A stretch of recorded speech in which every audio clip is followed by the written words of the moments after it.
Previously on Woke AF News. Welcome back to the final round of the show. Studio audience, please remain quiet. Who will be the vice presidential pick? A. Elizabeth Warren. B. Kamala Harris. C. Stacey Abrams. D. Amy Klobuchar. Studio audience, please remain quiet. All the pressure is on because this is the biggest question of the night. There's a lot riding on this.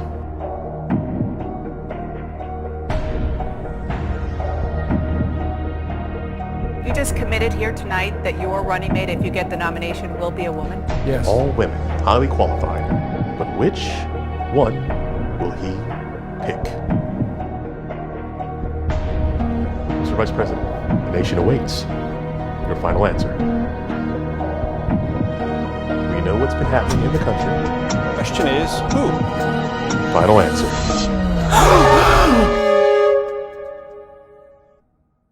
Before we go any further, the answer is yes. This is a huge defining moment. 3 days from now, we'll see if his pick made a difference. We've been waiting to see what Joe, and in our humble opinion here at Woke AF News, the establishment will do with the progressive efforts that have been shown by countless generations of minorities striving for denied liberty, justice, and equality for all. The same community that is historically the most consistent voting bloc when it comes to ensuring the DNC will win. Yes, we can. Thank you. Or as in 2016, the DNC And I'm will be sorry defeated. that we did not win this. And we already know the moment we're facing right now is going to sound like many other elections, as we've heard in the past. I can go ahead and tell you right now, I can guarantee you politicians will say that this is the most important Elections that we've had in quite some time. which, in hindsight, every election is the most important. Because frankly, we don't know what will happen if someone is in office we don't have any power over. And that should only be more apparent after Trump said, what the hell do you have to lose? Just 3 years ago. Just think about that. Someone in office that we, the people, have no power over, and who doesn't listen to anyone. For example, in 3 years' time, we've gone from debating the legality of indefinite prison at Gitmo to building countless sprawling, inhumane, overcrowded, and unsanitary indefinite concentration camps. And rather than closing them down, conservatives have chosen to take offense, not with indefinite detention of asylum seekers, rather taking offense with the use of the phrase concentration camp. They don't like the words, because they feel that their concentration detention center camps differ because one was more than half a century ago, where on an industrial level, families were separated, raped, and killed. Whereas in today's conservative-backed MAGA detention camps, the differences are vast. For example, in our MAGA detention camps, yes, families are being separated. Yes, people have died. But in their defense, they did fix the whole rape problem by saying, quote, ICE detention centers are not responsible for the staff's sexual abuse of detainees. In other words, more than 5,000 children and adults have been sexually molested in these centers, and they shouldn't concern you because they don't concern us. Or, as the Houston Public Media reported, horrific stories of ICE agents raping multiple women, then immediately deporting them from the country, stripping them of their innocence, their dignity, and their ability to seek justice in the country they came seeking asylum. But somehow have only found more violence, injustice, rape, and a one-way ticket back home. Dare we say on an industrial level. This is something that is likely still happening right now, as ICE has only been emboldened by a lawless president that dangles pardons around like party favors, retweets conspiracy theories about pizza parlors and child sex rings, while residing over an out-of-control agency accused of just that. The coronavirus.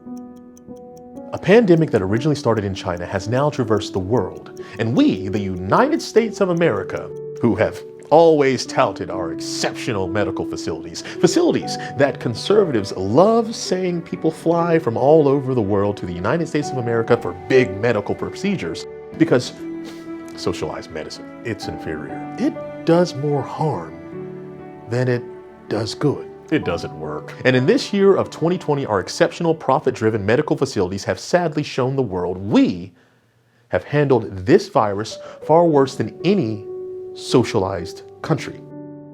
The United States makes up only 4.25% of the world's population, but has 25% of the world's coronavirus cases.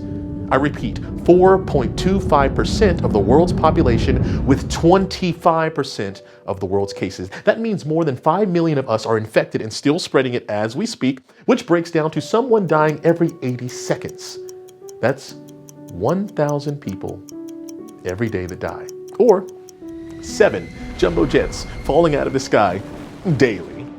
But Trump doesn't want you to focus on that. No. Oh, no, I agree, Mr. President. Because I've heard the opposite. No. The United States of America is projected to surpass as many as 240,000 avoidable deaths by this fall. But conservatives want you to think that this is just the flu. It isn't the flu. It's citizens, mothers, fathers, coaches, teachers, doctors, custodians, providers, unique miracles, everyone, who more than likely have passed alone, locked away from their family, and for a select few, if lucky, saying their goodbyes with the help of an underappreciated, overworked, and underpaid for-profit essential frontline employee who is risking their life daily, who again, as we speak, is likely dialing a patient's family in order to let them say goodbye. One would think that the All Lives Matter party would be doing everything they can to stop this hemorrhaging of life. But instead, they're cheering it on, attacking science, our healthcare workers, and You're a virus. worst of all, they haven't yet taken a moment to memorialize, let alone acknowledge the now more than 176,000 lives that have been lost with so much as a pause, a prayer, or a moment of silence, while claiming to be the party of family values. Racial injustice. After 3 years of MAGA, racism is at an all-time high. Situations people once gave the benefit of the doubt are now being questioned as more people are realizing that the status quo is no longer fair, blind, or attainable. For the first time, tens of thousands of our neighbors have actively chosen to stop ignoring it, allowing it, and instead are fighting it with their energy, their words, and their bodies, while acknowledging their past silence has allowed the violence. On the other side of the line, the president has reacted to this groundswell of injustice and tension by an angry mob by raising more tension, calling literal tiki torch carrying fascists many Nazis marching through the quiet college town of Charlottesville, Virginia, who are screaming in the dead of night, Jews will not replace us. He calls them very fine people on both sides, while claiming anti-fascist, Antifa, who are known for challenging dictatorships, Nazis, and fascists, you know, the good guys, terrorists. Let me break it down to you. Trump calling patriots marching and protesting for an end to fascism terrorist is literally as fascist as fascism gets. And he only upped that by deploying no ID federal stormtroopers across the country. Fascism, it's in. At this point, Trump is just a tweet away from a Reichstag fire and anointing himself the leader for life. President of the United States, the authority is total, and that's the way it's Well, gonna be. again, as we speak, his no ID federal stormtrooper armies are taunting, attacking, and kidnapping. What are you doing? Who are you? You just violated their rights. Innocent civilians with near impunity as protesters exercise their rights in a country that seemingly is losing them daily. The LGBTQ community is no longer welcome anywhere. Seriously, check the court dockets. Indigenous, real Americans, our native brothers and sisters, are still being taken advantage of. Their stimulus checks, nowhere to be found. coronavirus relief, non-existent, and their ability to vote once again is in jeopardy. And speaking of voting, as this election nears, post offices are going poof! Mail sorting machines disappearing, mailboxes and employee pay vanishing. The stock market, which is somehow still going up, is no longer a realistic representative of society, as countless businesses have shuttered at an alarming rate. Unemployment is nearing levels of the Great Depression. Homes are being foreclosed. Food bank lines are growing. And somehow, Miss I really don't care, do you, Melania, don't touch me, Trump, found time to be best by ripping all the roses from a place known throughout the world as the Rose Garden. Long story short, we have everything to lose. If you can take a moment and just think back, way back, 3 years ago, there was a time in our country when we thought we'd never hear people, let alone the President of the United States, scream. So I have great confidence in my intelligence people, but I will tell you that President Putin was extremely strong and powerful in his denial.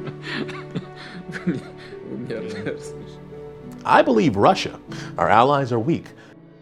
Bounties on our soldiers' head really isn't worth presidential outrage. North Korea,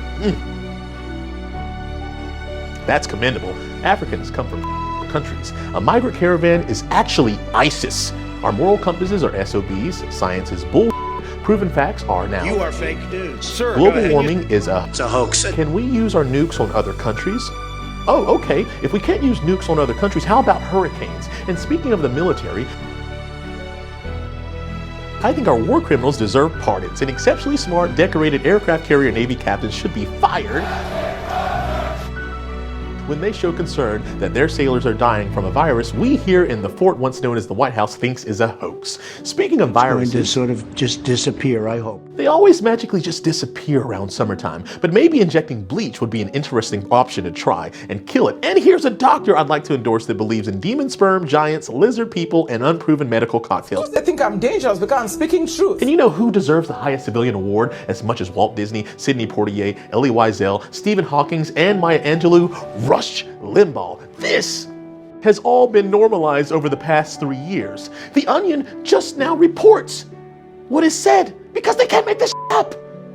They want 4 more years of this. Now, can all this be attributed to solely Trump? No. We knew our country had its problems and its growing pains. But when comparing 3 years of Trump's American carnage, I alone can fix presidency it. with 30 years of Biden's, to evolving in the right direction policies, one would think we'd all be interested in stopping this Black Mirror marathon. Destruction, terrorism, and weakness. But there are still a lot of people sitting on the fence, and if you know me personally, I'll be the first to admit I can see why. In all honesty, there's a lot we can say about Biden that is not good. He has gaffes. We hold these truths to be self-evident. All men and women created by you know the thing. Lots of them. He rambles. And Corn Pop was a bad dude. Listen, I said, hey Esther, you, off the board, or I'll come up and drag you. You may cut me, man, but I'm gonna wrap this chain around your head. I got hairy legs that turn. I learned about roaches. I learned about kids jumping on my lap. And I've loved kids jumping on my lap. A lot. He doesn't seem to understand everything. If you agree with me, go to Joe 30330 and help me in this fight. Thank you very much. He's run for president not once, not twice, but 3 times. He represents an establishment that you really can't tell, depending on whether he's working against minorities or for them. If elected, he will become the oldest president in United States of America history. And most importantly, concerning his history as an elected official, the people that he befriended, if not praised, as well as his past policies from school busing to his 1990s crime bill, which he considered achievements, give a lot to be skeptical about, if not turned off by. But let's keep things in context. He isn't all bad, as shown during the time with President Obama, where we saw them both evolve. 3 years of Trump's psychopathic carnage versus 30 years of Biden's evolving, which in his defense has shown a willingness to empathize, listen, and be held accountable, unlike Trump. Matter of fact, Biden's ability to evolve was shown this past week when word leaked that he had recently met with Michigan Governor Whitmer, in Delaware, setting off vice presidential pick speculation. And for many, outrage that he was somehow possibly considering not picking a woman of color that would strengthen his progressive appeal while helping quell the social, economic, and racial unrest that has been unleashed over the past 3 years.